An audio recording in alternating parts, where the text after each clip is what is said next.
നിങ്ങളെങ്കിലും പ്രാർത്ഥിക്കാൻ എടുത്തോ എന്ന് ലണ്ടൻ സിറ്റിയിൽ പോയാൽ 17ഓളം പള്ളികൾ നമുക്ക് കാണാൻ പറ്റും. ഇങ്ങനെ ലോകത്തിൽ മുഴുവനും വാല്യൂസിലേക്ക്, യഥാർത്ഥമായ ഇസ്ലാമിക ചിന്തയിലേക്ക് കടന്നു വരുമ്പോൾ ഈ പ്രിയപ്പെട്ട പാലത്തിനൽ കുടുംബത്തിലെ അംഗങ്ങളെ നമ്മൾ ചിന്തിക്കേണ്ടത് മൂല്യം നഷ്ടപ്പെടുന്ന കാലമല്ല ഇത്. വീണ്ടും ലോകരാജ്യങ്ങൾ മൂല്യത്തിലേക്ക് കടന്നു വരുന്ന കാലമാണിത്. ആ മൂല്യത്തെ പുണരുന്ന കാലമാണിത്. അതുകൊണ്ട് കുടുംബത്തിൽ ആദ്യം ഉണ്ടാകേണ്ടത് ഇസ്ലാമികപരമായ മൂല്യങ്ങൾ തന്നെയാണ്. അതിന്റെ കടക്ക് കത്തിവെച്ചുകൊണ്ട് എങ്ങോട്ട് നമ്മൾ തിരിഞ്ഞാലും അവസാനം ഖേദിച്ചു മടങ്ങേണ്ടി വരും.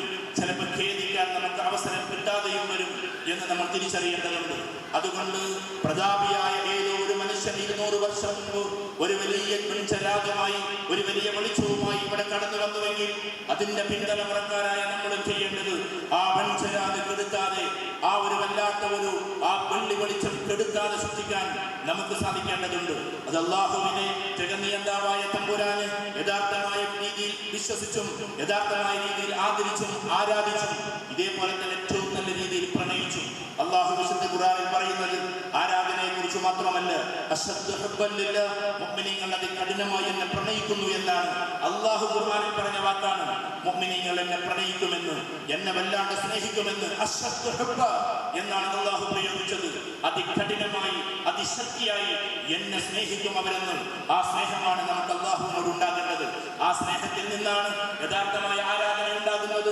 ആ സ്നേഹത്തിൽ നിന്നാണ് അല്ലാഹുവിന്റെ തെറ്റുകളിൽ നിന്ന് പിന്മാറി നിൽക്കാൻ നമുക്ക് സാധിക്കുന്നത്. പിതാവിനെ സ്നേഹിച്ചാൽ പിതാവ് പറയുന്നത് കേൾക്കുക മാത്രമല്ല, പിതാവിന്റെ മോഹങ്ങൾക്കനുസരിച്ച് പ്രവർത്തിക്കാൻ നമുക്ക് തോന്നും. ഈ രീതിയിൽ അല്ലാഹുവിനെ സ്നേഹിക്കാൻ നമ്മൾ പഠിക്കണം. ഇതേപോലെ പ്രവാചക തിരുമേനി സല്ലല്ലാഹു അലൈഹി വസല്ലം റസൂലുള്ളാഹി സ്വല്ലല്ലാഹു അലൈഹി വസല്ലം സുന്നത്തുകളെ നമുക്ക് ഈ ലോകത്തിൽ മറ്റൊരു മാതൃകയുമില്ല. കുട്ടികൾക്കുമില്ല, യുവാക്കൾക്കുമില്ല, യുവതികൾക്കുമില്ല, പ്രായം ചെന്നവർക്കുമില്ല, ആർക്കുമില്ല. കുട്ടികൾക്കും ഒരു നായകത്വം, യുവാക്കൾക്കും ഒരു നായകത്വം, പ്രായം ചെന്നവർക്കും ഒരു നായകത്വം. അതാണ് മുഹമ്മദുർ റസൂലുള്ളാഹി സല്ലല്ലാഹു അലൈഹി വസല്ലം. റസൂലുള്ളാഹി സ്വല്ലല്ലാഹു അലൈഹി വസല്ലമയുടെ യഥാർത്ഥമായ സുന്നത്തനുസരിച്ച് ജീവിക്കാൻ നമുക്ക് സാധിക്കേണ്ടതുണ്ട്. ഇത് രണ്ടുമാണ് നമ്മൾ ഏറ്റവും കൂടുതൽ ഫോക്കസ് ചെയ്യേണ്ടത്. അതിനെക്കുറിച്ചായിരിക്കും ഇവിടെ കാലത്ത് അല്ലെങ്കിൽ ഇനി പറയാനിരിക്കുന്നവർ പറയാൻ പോകുന്നത് എന്ന ഒരു വല്ലാത്തൊരു പ്രത്യാശയോടെ ഞാൻ രണ്ടാമത്തെ ഒരു ഭാഗം പറഞ്ഞു കൊള്ളട്ടെ. ഇന്ന് കുടുംബത്തിൽ നിന്ന് വല്ല സ്നേഹമില്ലാതെയാവുകയാണ്. എത്രത്തോളം എന്ന് ചോദിച്ചാൽ ഇവിടെ ശ്രദ്ധിക്കാം. ഒരു പ്രസംഗം തന്നെ ഇങ്ങനെ ആയിപ്പോയാൽ നിങ്ങളിങ്ങനെ ഇരിക്കും, എന്തുണ്ടായിട്ടൊന്നും ഉണ്ടായില്ലെന്നില്ല. കുടുംബത്തിൽ വളരെ സ്ലോവിൽ കേൾക്കും, വളരെ ശ്രദ്ധിച്ച് കേൾക്കും. ഞാൻ അങ്ങനെ പ്രസംഗിച്ചെങ്കിൽ ആദ്യം ഇളകിയിരിക്കുകയായിരുന്നു, ആകപ്പാടെ സംസാരിച്ചു. അതുകൊണ്ടൊരു പ്രസംഗം വേണ്ടി വന്നു നമ്മളൊന്ന് ഒതുക്കാൻ. ഇനിയെങ്കിലും ശ്രദ്ധിച്ചത്, ഒരു അധ്യാപകൻ ഇവിടെ ശ്രദ്ധിക്കൂ എന്ന് പറയുന്നതും ഒരു പ്രസംഗകൻ ഇവിടെ ശ്രദ്ധിക്കൂ എന്ന് പറയുന്നതും അവരുടെ പരാജയമാണ്. അവരുടെ ശബ്ദം കേൾക്കുമ്പോൾ കുട്ടികൾ സൈലന്റ് ആവണം. അതാണ് അതിൻ്റെ ഒരു വാസ്തവികത. ഇനി കുറച്ച് കൊച്ചു കാര്യങ്ങൾ പറയും. ഇപ്പൊ ഇതിൽ നിങ്ങളല്ല, പാലത്തിനൽ കുടുംബത്തിൽ ഞാൻ പറഞ്ഞ ആൾക്കാരില്ല. നമ്മളൊരിക്കലും നിങ്ങളെ കുറ്റപ്പെടുത്തി എന്ന് പറയരുത്. ഇവിടെ ഞാൻ കുറച്ച് കാര്യങ്ങൾ പറയാൻ പോവാണ്. അതിൽ നിന്ന് പാലത്തിനൽ കുടുംബം ഔട്ട്. പാലത്തിനൽ കുടുംബത്തിൽ അതൊന്നും സംഭവിച്ചിട്ടില്ല. സംസാരം രണ്ട് രീതിയിലാണ് സംസാരിക്കാൻ പറ്റുക. ഒന്ന് റിയാക്റ്റീവ്, മറ്റൊന്ന് പ്രൊആക്റ്റീവ്. ചിലർക്ക് മനസ്സിലാവില്ല. റിയാക്റ്റീവ് എന്ന് പറഞ്ഞാൽ വന്ന് ഭവിച്ചതിന് ശേഷമുള്ള സംസാരം. ഇപ്പൊ ഭാര്യ ഭർത്താവ് കൂടി പ്രശ്നം ഉണ്ടായി, അപ്പോൾ ആണെന്നുള്ള സംസാരം റിയാക്ഷൻ. ഇവര് തമ്മിൽ പ്രശ്നം ഇല്ലാതിരിക്കാൻ വേണ്ടിയിട്ട് മുൻകൂട്ടി നല്ല സംസാരം പദ്ധതി ആവിഷ്കരിക്കൽ, അത് പ്രൊആക്ഷൻ. ഭാവിയിൽ പ്രശ്നങ്ങൾ വരാതിരിക്കും. നമ്മളെ നാട്ടിലൊക്കെ ആളുകളൊക്കെ കുടുംബ പ്രശ്നം വന്ന് പറയുമ്പോൾ ഒരുപാട് പറയാനുണ്ടാവും. 1.5-2 മണിക്കൂർ കേട്ടാലും തീരില്ല. മരോളങ്ങനെ തുടങ്ങും ഒരു 3/4 മണിക്കൂർ. എന്നിട്ട് നമ്മൾ സ്വിച്ചിട്ട് നിർത്തേണ്ടി വരും. അമ്മായിമാരും പിന്നെ 1 മണിക്കൂർ. അമ്മായിമാർക്ക് കുറച്ചും കൂടി പറയാൻ പറയും. ഓട് വന്നത് മുതൽ പറയാൻ പറയും, അല്ലെങ്കിൽ വരാനുള്ള സാഹചര്യം മുതൽ പറയാൻ പറയും. ഏതായാലും എല്ലാം കൂടി കേൾക്കുമ്പോൾ തന്നെ മനുഷ്യന്മാരാണല്ലോ, നമ്മളെ തലയും പിന്നിലും. പക്ഷേ ഈ തെറ്റ് ഭാഗത്തേക്കൊക്കെ പോകുന്ന സമയത്ത് എനിക്ക് മനസ്സിലായ വലിയൊരു കാര്യം എന്താ വെച്ചാൽ, ആ ഒരു പ്രശ്നം ഉണ്ടായിട്ടല്ല കൗൺസിലിങ്ങിന് പോവുക. പ്രശ്നം ഉണ്ടായിട്ടല്ല പോവുക. പ്രശ്നം ഇപ്പോൾ കോട്ടയത്തോ പത്തനംതിട്ടയിലോ കൊല്ലത്തോ തിരുവനന്തപുരത്തൊക്കെ പരിപാടി ആയിട്ടാൽ അവിടെ പരിപാടിക്ക് വരുന്നുണ്ടെന്ന് കേട്ടാൽ കുറച്ച് ആൾക്കാർ തന്നെ വിളിക്കും. സാർ ഇവിടെ വരുന്നുണ്ടെന്ന് പറഞ്ഞു. അത് വരുന്നുണ്ട്. നമ്മളെ ട്രെയിന് തിരിച്ചപ്പോഴാണ് രണ്ടാമത്തെ ചോദ്യം. തിരിച്ചേത് ട്രെയിനാണ്? എന്നെ ട്രെയിനാണ്. അപ്പോൾ അതിൻ്റെ ഇടയിൽ 2-3 മണിക്കൂർ നിങ്ങൾക്ക് ഗ്യാപ്പ് കിട്ടുമല്ലോ, ഞങ്ങൾക്കൊരു നിങ്ങളൊന്ന് കാണേണ്ടതുണ്ട്. ആ 2-3 കുടുംബം പറയും. പ്രശ്നം ഇല്ലാതിരിക്കാൻ എന്തൊക്കെ വേണ്ടത് പറയും. നമ്മളെ നാട്ടിൽ നേരെ ഓപ്പോസിറ്റാ, പ്രശ്നത്തിന്റെ അങ്ങേ തല കഴിഞ്ഞിട്ടുണ്ട്. അപ്പം അതുകൊണ്ട് പ്രശ്നമില്ലാതിരിക്കാൻ, നമ്മുടെ കുടുംബത്തിൽ പ്രശ്നം ഉണ്ടായതുകൊണ്ട് പറയണ്ട, പ്രശ്നം ഇല്ലാതിരിക്കാൻ പറയാണ്. ആർക്കെങ്കിലും മനസ്സിൽ ചെറിയ വേദന തോന്നുമെങ്കിൽ ഞാൻ വീണ്ടും പറയാണ്, പാരത്യങ്ങൾ കുടുംബത്തിൽ അങ്ങനെ ഒരു ആളില്ല. ഇന്നത്തെ കാലത്ത് മാതാപിതാക്കളെ വലിയ തോതിൽ സ്നേഹിക്കുന്നില്ല. ഞാൻ ഇനി പറയില്ല, നിങ്ങളല്ല കേട്ടോ, പുറത്തുള്ളവരുടെ കഥ പറയും. മാതാപിതാക്കളെ വേണ്ട രീതിയിൽ സ്നേഹിക്കുന്നില്ല. വേണ്ട രീതിയിൽ എന്നത് പ്രധാനപ്പെട്ടൊരു വാക്ക് തന്നെയാണ്. സ്നേഹിക്കുന്നുണ്ട്, വേണ്ട രീതിയിൽ. അല്ലാഹു ഖുർആനിൽ പറയുന്നുണ്ടല്ലോ, വമാ ഖദറുല്ലാഹ ഹഖ ഖദരിഹി, എന്നെ കണക്കാക്കേണ്ട രീതിയിൽ അവരെന്നെ കണക്കാക്കിയിട്ടില്ല. അല്ലാഹനെ കണക്കാക്കേണ്ട രീതിയിൽ കണക്കാക്കുന്നുണ്ട്, വെറും കണക്കാക്കിയപ്പോൾ. ഇതേപോലെ മാതാപിതാക്കളെ സ്നേഹിക്കേണ്ട രീതിയിൽ സ്നേഹിക്കണം. എങ്ങനെ ഈ സ്നേഹിക്കേണ്ട രീതിയിൽ സ്നേഹിക്കുക? മാതാപിതാക്കളിൽ നിന്ന് എന്ത് അനിഷ്ടം ഇങ്ങോട്ടുണ്ടായാലും നമ്മളിൽ നിന്ന് ഒരു അനിഷ്ടവും അങ്ങോട്ടുണ്ടാകില്ല. സ്നേഹത്തിന്റെ വലിയൊരു ഭാഗമാണ്. മാതാവും പിതാവും പ്രായം ചെന്ന ആളുകളാണ്.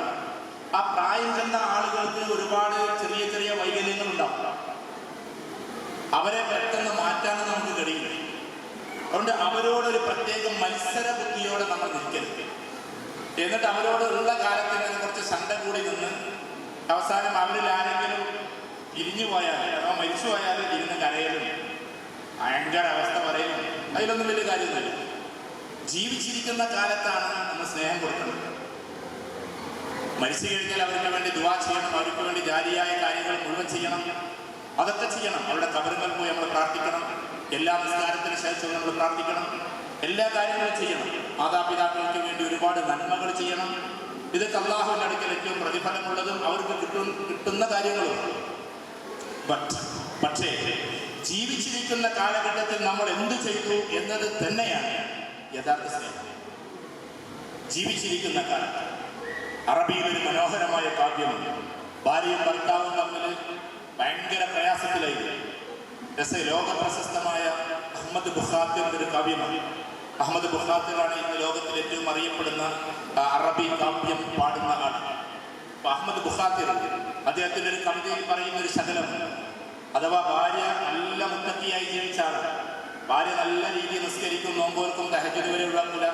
ഭർത്താവാകട്ടെ അത്രമാത്രം നല്ല രീതിയിൽ നടന്ന ആളുമല്ല. അപ്പൊ ഈ ഭർത്താവിനോട് നല്ല രീതിയിൽ എന്ന് ഉപദേശിക്കും, നിങ്ങൾ നിസ്കരിക്കും, നിസ്കാരം പൂർത്തിയാക്കി, നിങ്ങൾ തഹജ്ജുദ് തുടങ്ങി എന്നൊക്കെ ഈ ഭാര്യ എന്നും കരഞ്ഞ് പറയും. പക്ഷെ ആ സമയത്തൊക്കെ അവൾ അടിക്കാൻ ചെല്ലലും ഓട്ടിക്കാൻ ചെല്ലലൊക്കെയാണ് ചുരുക്കി പറഞ്ഞാൽ നടക്കുക. അങ്ങനെ ഇവളുടെ ഈ സ്നേഹവലയത്തിലേക്ക് വരാൻ ഇയാൾക്ക് സാധിച്ചില്ല. അവസാനം അയാൾ ഒരു വഴികെട്ട ജീവിതത്തിലേക്ക് പോവാൻ, ഷെറാബിയായി അഥവാ മദ്യപാനിയായി മോശപ്പെട്ടൊരു ജീവിതത്തിലേക്ക് പോകുമ്പോൾ എന്നും നിസ്കാരപ്പായി നിന്നുകൊണ്ട് പ്രാർത്ഥിക്കുന്ന ഒരു പാവപ്പെട്ട ഭാര്യ. അധികം കാലം മുന്നോട്ട് പോയില്ല.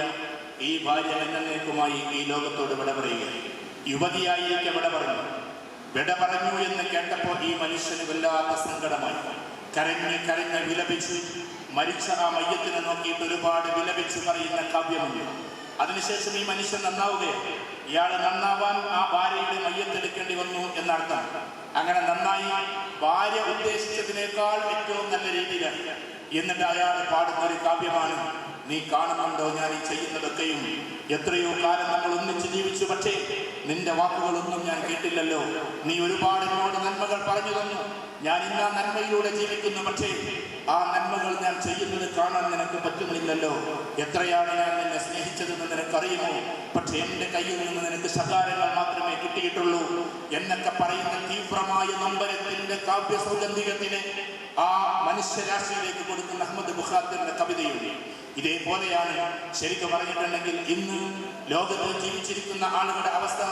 മരിക്കുന്നത് വരെ എന്നോട് ഒരിക്കൽ RCCയിലെ പ്രധാനപ്പെട്ട ഡോക്ടർ, അദ്ദേഹം വളരെ അടുത്ത സുഹൃത്താണ്, അദ്ദേഹം എന്നോട് പറഞ്ഞു, പേടിക്കൊന്നും വേണ്ട. എന്നോട് കുടുംബസംഗമത്തിൽ ഇതേമാതിരി സംസാരിച്ചപ്പോൾ ഉമ്മയും ഉമ്മയും ഇളച്ചിയും മുത്തച്ഛയും നാത്തൂനൊക്കെ പറയുന്ന പ്രശ്നങ്ങൾ ഇങ്ങനെ പറഞ്ഞുകൊണ്ടിരിക്കുക. സംസാരം കഴിഞ്ഞപ്പോൾ അദ്ദേഹം വന്നിട്ട് പറഞ്ഞു, നിങ്ങൾ ഭയപ്പെടുന്നും വേണ്ട, അള്ളാഹ്ക്കൊരു രീതിയുണ്ട്. ഇളച്ചിയും മുത്തച്ഛയും നല്ല പോലെ സ്നേഹിച്ചില്ല എന്നുണ്ടെങ്കിൽ, അയാൾ ഭയങ്കര ദീനിയായ ഒരാളാണ്.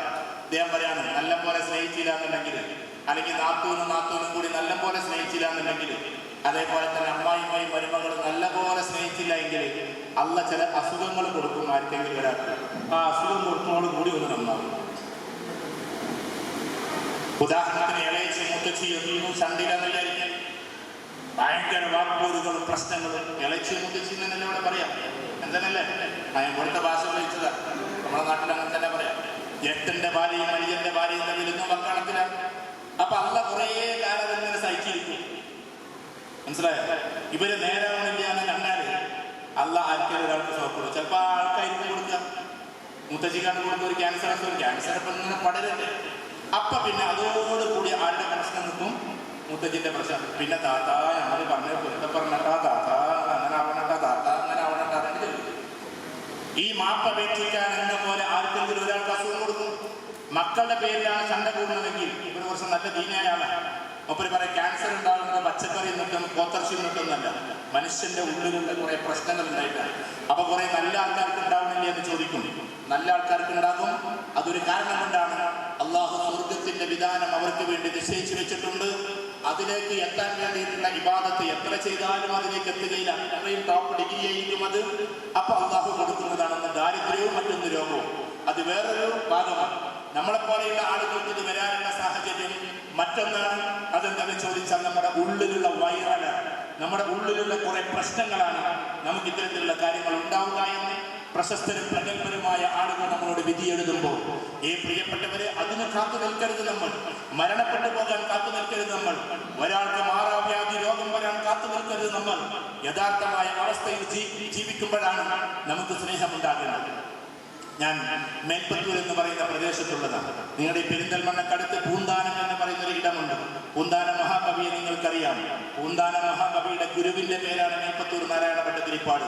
പൂന്താനം അതിമനോഹരമായ കവിത എഴുതിയിട്ടുണ്ട്. ഞാൻ മേൽപ്പത്തൂരിൽ നിന്ന് വന്നിട്ട് നിങ്ങളുടെ പെരിന്തൽമണ്ണ ഭാഗത്ത് സംസാരിക്കുമ്പോൾ ഓർമ്മ വന്നൊരു ഭാഗം പറയാം. അഥവാ മേൽപ്പത്തൂർ നാരായണ ഭട്ടതിരിപ്പാട് സംസ്കൃതത്തിൽ എഴുതും. കുറച്ച് അഹങ്കാരമുള്ള ആളായിരുന്ന മേൽപ്പത്തൂർ എന്ന് പറഞ്ഞു കേട്ടിട്ടുണ്ട്. ഏതായിരുന്നാലും ഈ പാവ മനുഷ്യൻ പൂന്താന മഹാകവി നേരെ ഇങ്ങനെ ചെന്നിട്ട് കുറച്ച് കവിത എഴുതിയിട്ട് ഇദ്ദേഹത്തിനെ ഏൽപ്പിക്കാം. ജ്ഞാനപ്പാന എന്നാണ് കവിതയുടെ പേര്. അതിങ്ങനെ വായിച്ചപ്പോൾ കണ്ടങ്ങിയിരിക്കും ജനങ്ങളെ കണ്ടില്ലെന്നോ നടിക്കുന്നതും ഭവാൻ, മാളികപ്പുറത്തേറിയ മണ്ണന്റെ തോളിൽ മാറാപ്പ് കയറ്റുന്നതും ഭവാൻ എന്നൊക്കെ തുടങ്ങുന്ന അതിരസകരമായ വരികൾ. കണ്ടില്ലെന്ന് നടിക്കുന്നതും ഭവാൻ, കണ്ടങ്ങിയിരിക്കും ജനങ്ങളെ, മുഴുവൻ ജനങ്ങളെ അവൻ കണ്ടുകൊണ്ടിരിക്കുകയാണ്. എന്നിട്ട് കണ്ടിട്ടില്ല എന്ന് നടിക്കുന്നതും ഭവാൻ, മാളികപ്പുറത്തേറിയ മന്നന്റെ തോളിൽ മാറാപ്പ് കയറ്റുന്നതും ഭവാൻ. ഇന്ന് വലിയ സമ്പന്നനായി വലിയ ബിസിനസ്സുകാരനായി ഉയരും. നാളെ ചിലപ്പോൾ അവന്റെ തോളത്ത് മാറാപ്പ് വെച്ച് കെട്ടുന്നതും ഭവാൻ, അവനെ ദാരിദ്ര്യത്തിന്റെ പടുകുടിയിലേക്ക് കൊണ്ടുപോകുന്നതും ഭവാൻ. എന്നിട്ട് അതങ്ങനെ പറഞ്ഞിട്ട് അദ്ദേഹം പറയുന്ന ഒരു വരിയുണ്ട്. ആ വരി ഞാൻ ലാസ്റ്റ് പറയാം. അങ്ങനെ ഈ മേൽപ്പത്തൂരിനെ കേൾപ്പിക്കുകയാണ്. മേൽപ്പത്തൂരിന്റെ അടുത്ത് താളിയോലയിൽ എഴുതിയിട്ട് അത് നാരായണ താളിയോല എന്ന് വെച്ചിട്ടാണ് എഴുതുക. അങ്ങനെ കൊണ്ടുവന്നപ്പോ മേൽപ്പത്തൂർ നാരായണ ഭട്ടതിരിപ്പാട് അങ്ങനെ നോക്കി. മേൽപ്പത്തൂരിന്റെ ഏറ്റവും സ്മാരകപ്പോൾ അവിടെ ഉണ്ട്. ഇവിടെ നിന്നിട്ട് നോക്കി. എന്നിട്ട് ഇതാ ഞാൻ എൻ്റെ കുട്ടിക്കാലത്ത് കളിച്ചു വളർന്ന സ്ഥലമാണ് അതൊക്കെ എന്ന് പറഞ്ഞാൽ ഇതിങ്ങനെ മടക്കിയിട്ട് ഈ താളിയോലകൾ മുഴുവനും ഒരൊറ്റയേറാണ്. സംസ്കൃതം തൊട്ട് തീണ്ടിയിട്ടില്ലാത്ത കാവ്യം എന്നെ കാണിക്കരുത് എന്ന്. സംസ്കൃതമില്ലാത്ത കാവ്യം എന്നെ പച്ച മലയാളത്തിലെ പൂന്താൻ എഴുതിയിട്ടുണ്ട്. ഉണ്ണത്തന്നെ മേൽപ്പത്തൂരിന്റെ മുഖത്ത് നോക്കി സങ്കടത്തോട് കൂടിയിട്ട് മേൽപ്പത്തൂർ നാരായണ ഭട്ടതിരിപ്പാടിന്റെ ആ വലിയ ചിന്താഗതി മാറാൻ വേണ്ടി പൂന്താനം പറഞ്ഞ ഒരു കാവ്യമുണ്ട്, ഒരു വരിയുണ്ട്. അത് കുടുംബ സംഗമത്തിൽ നല്ലതാണ് അത് കേൾക്കുന്നത്. ആ താളിയോലകളെ പെറുക്കിയെടുത്ത് കണ്ണീരോടെ മേൽപ്പത്തൂരിനെ നോക്കിക്കൊണ്ട് പാടിയത് ഏതെന്ന് ചോദിച്ചാൽ, കൂടെയില്ല ജനിക്കുന്ന നേരത്തും കൂടെയില്ല മരിക്കുന്ന നേരത്തും മധ്യ ഇങ്ങനെ കാണുന്ന നേരത്തോ മത്സരിക്കുന്നതെന്തിനോ നാം വൃഥ. കൂടെയില്ലല്ലോ നമ്മൾ ജനിച്ചത്, കൂടെയല്ലല്ലോ നമ്മൾ മരിക്കുന്നത്, മധ്യത്തിലാണ് നമ്മൾ കാണുന്നത്. മധ്യത്തിൽ വെച്ച് മാത്രം ഇപ്പോഴും നമ്മൾ എന്തിനാണ് മത്സരിക്കുന്നത് എന്ന് അദ്ദേഹം ചോദിക്കുകയാണ്. നമ്മൾ ഈ കുറച്ച് സമയം കൂടിയിരിക്കുള്ളൂ. ഈ അമ്മായിമ്മ മരുമോൾ എന്നൊക്കെ പറഞ്ഞാൽ 10-30 കൊല്ലം അത് കഴിഞ്ഞു. അതുകൊണ്ട് ആ ഒരു കൊച്ചു കാലയളവിൽ മാത്രം സ്നേഹത്തോട് കൂടി ഇരിക്കേണ്ടത് നമ്മൾ എന്തിനാണ് ഇങ്ങനെയുള്ള ഒരു നൂലാമാലയിലേക്ക് പോകുന്നത്? ഇന്ന് എത്രത്തോളം എന്ന് ചോദിച്ചാൽ മരുമക്കളെ ഭയപ്പെട്ട്, പണ്ടൊക്കെ അമ്മായിമ്മമാരെ ഭയപ്പെട്ട് ജീവിക്കുന്ന മരുമക്കളെ അതിപ്പോഴുണ്ട്. ഇന്നാളൊരു കൗൺസിലിംഗിൽ ഒരു പെൺകുട്ടി പറഞ്ഞത് എന്താണെന്ന് വെച്ചാൽ, പെൺകുട്ടിയെ കുറിച്ച് അമ്മായിമ്മ പറയുന്നത് എന്തെന്ന് ചോദിച്ചിട്ടുണ്ടെങ്കിൽ, പിന്നെ അവള് ഇറങ്ങി വരൂല, ചായ കാച്ചൂല, അവള് കുറച്ച് വിദ്യാഭ്യാസം ഉള്ളവർക്ക് നെകളിപ്പുണ്ട്, അതുകൊണ്ട് ഞാനാണ് അടുക്കളയിൽ കൊണ്ട് ചായ കാച്ചല് എന്ന് അമ്മായിമ്മ. നമ്മളെ കുടുംബങ്ങളിലൊക്കെ നടക്കുന്ന കാര്യം തന്നെ. അങ്ങനെ ഇപ്പം ഞാനിങ്ങനെ വിചാരിച്ചു ഓള് കുറച്ച് പഠിച്ചാടായതുകൊണ്ടുള്ള പ്രശ്നമായിരിക്കും. അങ്ങനെ കുട്ടിയോട് ചോദിച്ചപ്പോൾ കുട്ടി പറഞ്ഞെന്താണെന്ന് വെച്ചാൽ, സാറേ എനിക്ക് അമ്മായിമ്മനെ കാണണമെന്നില്ല, അമ്മായിമ്മന്റെ ഡ്രസ്സ് അയലുമ ഇങ്ങനെ ഇടുമല്ലോ, ഏത് അയലുമ പിന്നെ ഉണക്കാനിടുമല്ലോ, ആ ഡ്രസ്സ് കാണുമ്പോൾ പേടിയാണ്. പറഞ്ഞു മനസ്സിലാക്കുക. അമ്മായിമ്മനെ കാണണമെന്നില്ല, അമ്മായിമ്മന്റെ ഡ്രസ്സ് കാണുമ്പോൾ മനസ്സിൻ്റെ ഉള്ളിൽ പടക്കണം. അത്ര സ്ട്രോങ് ആണ് എൻ്റെ അമ്മായിമ്മ. അമ്മായിമ്മ പറഞ്ഞ ഒരു തെറ്റെന്താണെന്ന് അതാ അങ്ങനെ ഏതെങ്കിലും ആൾ ചെയ്യും. നമ്മൾ കുറച്ച് ഡിഗ്രി PG ഒക്കെ കഴിഞ്ഞാലാണ് പുട്ടും കുത്തി മാറി കുത്തി, അതായത് ഇവിടുന്ന് അങ്ങോട്ട് കുത്തേണ്ടത് അവിടെ അങ്ങോട്ട് കുത്തി. ഞാൻ അതിനെ പറ്റി ചോദിച്ചു, എന്താ പുട്ടും കുറ്റിയൊക്കെ മാറി കുത്തി എന്ന് പറഞ്ഞത്? പുട്ടും കുറ്റിന്റെ തലയും കൂടി അറിയില്ല കുമ്പത്തേരി ഇവിടെ നിൽക്കുമ്പോൾ നടക്കുമ്പോൾ. അത്ര പേടിയാണ് അമ്മായിമ്മ. പുട്ടും കുത്തിയുടെ തല വരെ മാറണമെന്നുണ്ടെങ്കിൽ അവസ്ഥ ആലോചിക്കട്ടെ. ഈ പുട്ടൊക്കെ ഇട്ടതോളം തന്നെയാണല്ലോ, അത് കുത്തുന്നോടത്ത് വരെ തല മാറിയിട്ട് അങ്ങടെ കുത്തുന്നത്. ഇങ്ങനെ പേടിപ്പെടുത്തുന്ന അമ്മായിമ്മമാരുണ്ട്, ഇങ്ങനെ പേടിപ്പെടുത്തുന്ന അമ്മായിമ്മമാർ. ഈ കാലത്തൊക്കെ അത് വളരെ വലിയ ബുദ്ധികേടാണ്. അങ്ങനത്തെ അമ്മാമ്മമാരൊന്നും ഇനി ഉണ്ടാകാൻ പാടില്ല. പ്രിയപ്പെട്ട യുവതികളോടൊരു വാക്ക്, നിങ്ങളെങ്കിലും ഭാവിയിൽ അങ്ങനെയുള്ള അമ്മായിമ്മമാരാകരുത്. നമ്മുടെ ഈ കുടുംബത്തിൽ ആരും ഉണ്ടാകില്ല. ഞാൻ പറഞ്ഞ ആ ഉറപ്പോടുകൂടിയാണ് ഞാൻ സംസാരിക്കുന്നത്. അതുകൊണ്ട് വൃത്തികെട്ട അമ്മായിമ്മമാരായി നമ്മൾ മാറരുത്. അനങ്ങിയാൽ കുശുമ്പ് കാണിക്കുന്ന, അനങ്ങിയാൽ പണക്കം കാണിക്കുന്ന, ചെറിയ ചെറിയ വിഷയങ്ങൾക്ക് വേണ്ടി മരുമക്കളെ ഇട്ടിട്ട് പിടപിടപ്പിക്കുന്ന അമ്മായിമ്മമാരായി ഈ കുടുംബത്തിൽ ഒരു അമ്മായിമ്മയും ഉണ്ടാകാൻ പാടില്ല. കൊച്ചു കൊച്ചു വിഷയങ്ങളുടെ പേര് പറഞ്ഞത് ആ പാവം വീട്ടിൽ നിന്ന് ഇറങ്ങിപ്പോന്നതാണ്. തൽക്കാലത്തേക്ക് ഉമ്മ ഉപ്പ അമ്മാവൻ എല്ലാവരെയും തൽക്കാലത്തേക്ക് മാറ്റിവെച്ചു. ഏതോ ഒരു വീട്ടിന്റെ മുറ്റത്തേക്ക് കയറി വരുമ്പോ മകളെ പോലെ തന്നെ കാണുമെന്ന് സ്നേഹത്തോട് കൂടിയിട്ട് അമ്മായിമ്മയെ കാണുമ്പോൾ ആ അമ്മായിമ്മ ഓരോ ചെറിയ ചെറിയ കുരിഷ്ടുകളും കുറ്റങ്ങളും ഉണ്ടാക്കി മരുമക്കളോട് ഇങ്ങനെയാണ് പെരുമാറ്റമെങ്കിൽ ആ കുടുംബത്തിന്റെ അവസ്ഥ എന്താവും? നേരെ ഓപ്പോസിറ്റുമുണ്ട്. പ്രിയപ്പെട്ട മരുമക്കളെ നമ്മൾ ആലോചിക്കേണ്ടത്, ചിലപ്പോൾ നിങ്ങളുടെ ഭർത്താക്കന്മാർ ഗൾഫിലാകാം, അല്ലെങ്കിൽ നാട്ടിലാകാം, എവിടെയായിരുന്നാലും ശരി, 45 വയസ്സ് നിങ്ങളുടെ ഭർത്താവിന് ആയെങ്കിൽ ഇതൊന്ന് ശ്രദ്ധിച്ചു കേൾക്കുക. നിങ്ങൾ 45 വയസ്സ് നിങ്ങളുടെ ഭർത്താവിനായെങ്കിൽ ആ ഭർത്താവിന് 2 വയസ്സുള്ള സമയത്ത്, അഥവാ 43 വർഷം മുമ്പേ ഈ പ്രദേശം മുഴുവനും മുഴുപട്ടിണിയിലായിരുന്നു. ഈ പ്രദേശം എന്നല്ല, മലപ്പുറം ജില്ലയുടെ ഒരു ഒട്ടുമിക്ക പ്രദേശങ്ങളൊക്കെ പട്ടിണിയിലായിരുന്നു എന്നുള്ള കാര്യം ആലോചിക്കണം. 1975-76 ഗൾഫ് നാടുകളിൽ പെട്രോളിയം വന്നതിന് ശേഷമാണ് സത്യത്തിൽ നമ്മുടെ നാടൊക്കെ ഒന്ന് പച്ചപിടിക്കാൻ തുടങ്ങിയത് എന്ന യാഥാർത്ഥ്യം നമ്മൾ തിരിച്ചറിയണം. അങ്ങനെ വളരെ പട്ടിണി കിടന്നിട്ട് കൂടത്തോല് പുഴുങ്ങി കഴിച്ചിരുന്ന ഒരു കാലമെന്നത് ഈ കളവന്മാരായ ആളുകളോട് ചോദിച്ചു നോക്കുക. ഇന്ന് നിങ്ങൾ ആദരിക്കാനിരിക്കുന്ന പാവം ആളുകളോട് ഇന്നലെയുടെ കഥ പറയുമ്പോൾ അത്ഭുതകരമായ കുറെ കഥകൾ അവർ പറഞ്ഞു തരും. കഞ്ഞി എന്ന പേരിൽ കഞ്ഞിയിൽ പറ്റുപോലുമില്ലാതെ മോന്തി കുടിച്ച കാലം, ഉമ്മിത്തകട് കലക്കി കുടിച്ച കാലം, കോഴി ഒന്നു മാത്രം അറുത്തുകൊണ്ട് കല്യാണം കഴിച്ചിരുന്ന കാലം, വച്ചക്കോഴി അറുത്തുകൊണ്ടാണ് കല്യാണം കഴിക്കുക. നീട്ടി ഒരു ചാറ് വെക്കും, എന്നിട്ട് എല്ലാവർക്കും ആ ചാറ് കൊണ്ടേ കൊടുക്കും. എന്നിട്ട് എനിക്കും കോഴിച്ചാറ് കിട്ടി എന്ന് അഭിമാനത്തോടു കൂടി പറഞ്ഞിരുന്ന പട്ടിണിയുടെ വെറുതെയുടെ ഒരു കാലം. ആ കാലത്തിൽ നിങ്ങളുടെ ഭർത്താവിന് അന്ന് വയസ്സ് 2, ഇന്ന് വയസ്സ് 45എങ്കിൽ അന്ന് വയസ്സ് 2. പട്ടിണി കിടന്ന് പിടഞ്ഞപ്പോ, മുലപ്പാല് പോലും കുടിപ്പിക്കാൻ കഴിയാതെ പട്ടിണി കിടന്ന് ഉമ്മ വിശന്നപ്പോ, ഈ പാവം കുഞ്ഞ് കരഞ്ഞപ്പോ ആ ഇരുപ്പിലിരുന്ന് കൊണ്ട് കരഞ്ഞുകൊണ്ട് അല്ലാഹുവിനോട് പ്രാർത്ഥിച്ച ഉമ്മമാരുണ്ട്. നിങ്ങൾ ആ കാലഘട്ടത്തെ കുറിച്ചൊന്ന് ആലോചിച്ച് നോക്കൂ. ചിലപ്പോൾ കാച്ചിത്തുണിയെടുത്ത് അന്ന് ഇന്നിറങ്ങിയതുപോലെ പർദ്ദയില്ലാത്ത കാലം, പാവം തുണിയും കുപ്പായവും ഇട്ടുകൊണ്ട് ആ മന്ത് ഇങ്ങനെ അങ്ങോട്ട് മടക്കി വെച്ചുകൊണ്ട്, പിന്നെ അതിന്റെ മുകളിൽ നിസ്കാര കുപ്പായം ഇട്ടുകൊണ്ട് അല്ലാഹുവിനോട് പ്രാർത്ഥിച്ചിട്ടുള്ള ഒരുപാട് ഉമ്മമാരുണ്ട്. അന്ന് പ്രാർത്ഥിച്ച പ്രാർത്ഥനകളിൽ ഇശാ മഗ്‌രിബിന് ശേഷം അവർ ഒരുപാട് ഓതിയിട്ടുണ്ട്. ഇദാ വഖഅത്തിൽ വാഖിയ ഓതിയാൽ തലമുറകളോളം ദാരിദ്ര്യം ഉണ്ടാകില്ല എന്ന് അവർ കേട്ടത് കൊണ്ട് ഇന്നാണ് നമ്മളത് നിർത്തിവെച്ചത്. ഇന്ന് ആ സമയത്ത് മുഴുവനും നമുക്കുള്ളത് എന്താണ്? അത് സീരിയലുകളും മറ്റുള്ള കാര്യങ്ങളുമാണെങ്കിൽ അന്ന് അവർ ഓതിയത് കൊണ്ടാണ് ഇന്ന് നമ്മൾ പട്ടിണി കിടക്കാത്തത്. ഇത് നമ്മൾ തിരിച്ചറിയണം. അന്ന് നമ്മുടെ പ്രിയപ്പെട്ട ഉമ്മമാരെന്ന് ഇദാ വഖഅത്തിൽ വാഖിയ അഥവാ സൂറത്തുൽ വാഖിയ ഓതിയത് കൊണ്ടാണ് നമ്മൾ ഇന്ന് പട്ടിണി കഴിയാതെ ജീവിക്കുന്നത് എന്ന് നമ്മൾ തിരിച്ചറിയണം. അല്ലാതെ നമ്മുടെ സൂറത്തുൽ വാഖിയ കൊണ്ടല്ല നമ്മൾ ഇന്ന് ജീവിച്ചു പോകുന്നത്. നമ്മുടെ ഉമ്മമാരോധിയ വാക്യ കൊണ്ടാണ് നമ്മൾ ഇന്ന് ജീവിച്ചു പോകുന്നത്. നമ്മൾ ഇന്നത് ഓതുന്നില്ലല്ലോ. ഓതുന്നവരുണ്ടാകാം, ഓതുന്നവരുണ്ടെങ്കിൽ നല്ലത്. അടുത്ത തലമുറ രക്ഷപ്പെടും, അല്ലെങ്കിൽ അടുത്ത തലമുറ പട്ടിണിയിലേക്ക് ആപതിക്കുക തന്നെ ചെയ്യും.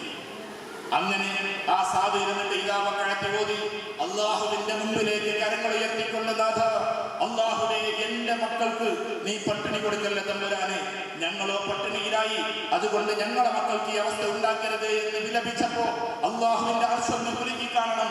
ആ കുലുങ്ങലാണ് പിന്നീട് 40 ലക്ഷത്തിന്റെ 50 ലക്ഷത്തിന്റെ ഭവനമായി വീടായി പൊങ്ങിക്കിടക്കുന്ന സൗധങ്ങൾ ഓരോന്നും. ആ വീട്ടിന്റെ കുടിയിരിക്കലിന്റെ ദിവസം 45 വയസ്സ് പൂർത്തിയായപ്പോ അവൻ വെച്ചിട്ടുള്ള വീടിന്റെ തിരുമുറ്റത്തേക്ക് ആ പഴയ നിസ്കാര കുപ്പായം എടുത്തുകൊണ്ട് അത് തക്കത്ത് വെച്ചുകൊണ്ട് കക്ഷത്തിൽ വെച്ചുകൊണ്ട് വരുന്ന ഒരു പാവം അമ്മായിമ്മയുണ്ട്.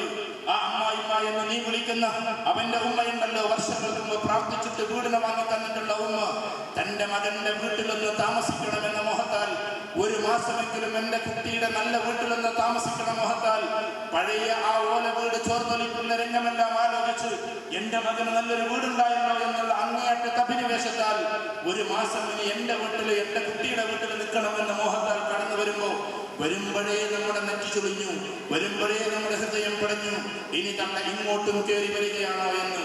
അങ്ങനെ ചുരുക്കത്തിൽ ഒരാഴ്ച കഴിഞ്ഞു, 2 ആഴ്ച കഴിഞ്ഞു, തള്ള പോകുന്ന മട്ടില്ല, നമ്മുടെ ഭാഷയിൽ തള്ള പോകുന്ന മട്ടില്ല എന്ന് കാണുമ്പോൾ ഒരു ദിവസം വെറുപ്പോടെയെങ്കിലും ചായ കൊണ്ടെന്ന് വെച്ചു കൊടുത്തപ്പോ ആ ചായ ഗ്ലാസിലേക്ക് വറക്കുന്ന കൈകളാൽ ഏകദേശം 65ഉം 70ഉം പിന്നിട്ട പ്രിയപ്പെട്ട മാതാവ് ആ ചായ ഗ്ലാസിലേക്ക് ഒന്ന് കൈവീശിയപ്പോ, ഒന്ന് കൈയിങ്ങനെ ഒന്ന് നീട്ടിയപ്പോ ആ കൈയിന്റെ ഭാഗം തട്ടിയിട്ട് ഗ്ലാസ് താഴെ പോയപ്പോ തന്റെ ആങ്ങളയുടെ വീട്ടിൽ നിന്ന് കൊണ്ടുവന്നതാണ് ഈ ഗ്ലാസുകൾ എന്ന ഞങ്ങളിപ്പോടെ ഉശിരോട് കൂടി വന്നിട്ട്, തള്ളേ നിങ്ങൾ എങ്ങോട്ട് നോക്കിയിട്ട് ആ ഗ്ലാസ് കൈകാര്യം ചെയ്യുന്നത്?